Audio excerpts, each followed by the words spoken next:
তারপর ভিউয়ার্স, মেগাস্টারের জন্মদিন উপলক্ষে আমরা একদিনে পেয়েছি ডাবল ধামাকা।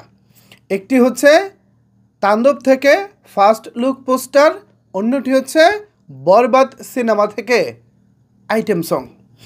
এ দুটি অলরেডি সোশ্যাল মিডিয়া মাত করে চলেছে।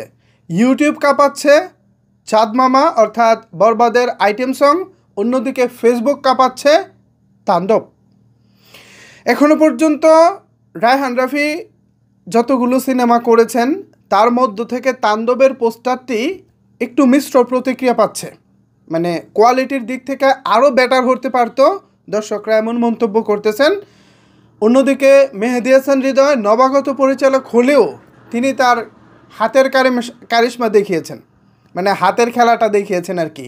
তিনি যে কি পারেন আর কি পারেন না এবার বরবাদ দিয়ে তিনি প্রমাণ করে দিয়েছেন। বরবাদ শুটিং শুরুর আগে নির্মাতা মেহেদী হাসান হৃদয়কে নিয়ে অনেকের মনেই সংশয় ছিল। তিনি ছোট পর্দার একজন নির্মাতা, তিনি শুরুতেই শাকিব খানকে নিয়ে সিনেমা বানাবেন, আবার সেই সিনেমা শুটিং হবে ভারতের মুম্বাই। আদৌ তিনি কী করবেন, সব কিছু সামলাতে পারবেন কি না, এ নিয়ে যখন সবাই দ্বিধাদ্বন্দ্বে ছিলেন, তারপরে তিনি পুরো খেলাটা খেলে দিয়েছেন, নিজের পক্ষে নিয়ে নিয়েছেন সব কিছু। মোশন পোস্টার থেকে শুরু করে এখনও পর্যন্ত সর্বশেষ চাঁদ মামা আইটেম সং সব কিছু মিলিয়ে নিজের করে নিয়েছেন এবারের ঈদটিকে মেহেদী হাসান হৃদয়। অন্যদিকে মেগাস্টারের জন্মদিন উপলক্ষে আলো ছড়াতে চেয়েছিলেন রায়হান রাফি।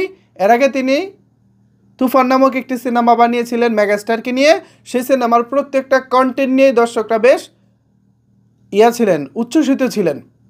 বাট আজকের এই ফার্স্ট লুকটা একটু মিশ্র প্রতিক্রিয়া পাচ্ছে, মানে অস্থির, অবিশ্বাস্য বা আউটস্ট্যান্ডিং কিছু না, ওই নর্মাল অ্যাজ ইউজুয়াল চলে।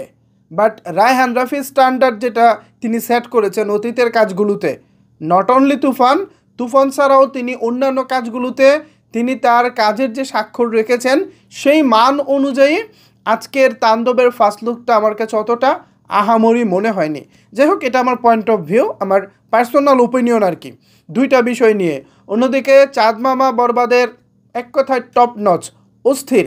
আমরা ইয়াং জেনারেশন, আমরা যারা ইয়াং আছি, আমাদের কাছে বা আমরা যেটা কমার্শিয়াল সিনেমায় চাই ঠিক সেটাই পেয়েছি। তো এদিক থেকে পরিচালক মেহেদী হাসান হৃদয়কে আমি সার্থক বলবো, আজকের দিনটা তিনি নিজের করে নিয়েছেন। রায়হান রাফি ভাই, আরও বড় চমক দেখাতে পারতেন আপনি, বাট আজকে অন্তত দুটি কন্টেন্টের বিচারে আপনার কন্টেন্টটা 2 নম্বরে রয়ে গেছে, 1 নম্বর হতে পারে নাই। 1 নম্বর হয়েছেন আজকে মেহেদী হাসান হৃদয়, এটা জাস্ট আমার ব্যক্তিগত মতামত আর কি। তো ভিউয়ার্স এবং সাকিবিয়ান যারা আছেন, আজকে তো দুটি কন্টেন্ট আপনারা দেখেছেন, একটি হচ্ছে তাণ্ডবের ফার্স্ট লুক, অন্যটি হচ্ছে বরবাদের আইটেম সং। এখন এ বিষয়ে যদি আপনাদের কোনো কিছু বলার থাকে তাহলে অবশ্যই সেটি নিচের কমেন্টস বক্সে জানাতে পারেন। ধন্যবাদ সবাইকে এতক্ষণ আমার সাথে থাকার জন্য।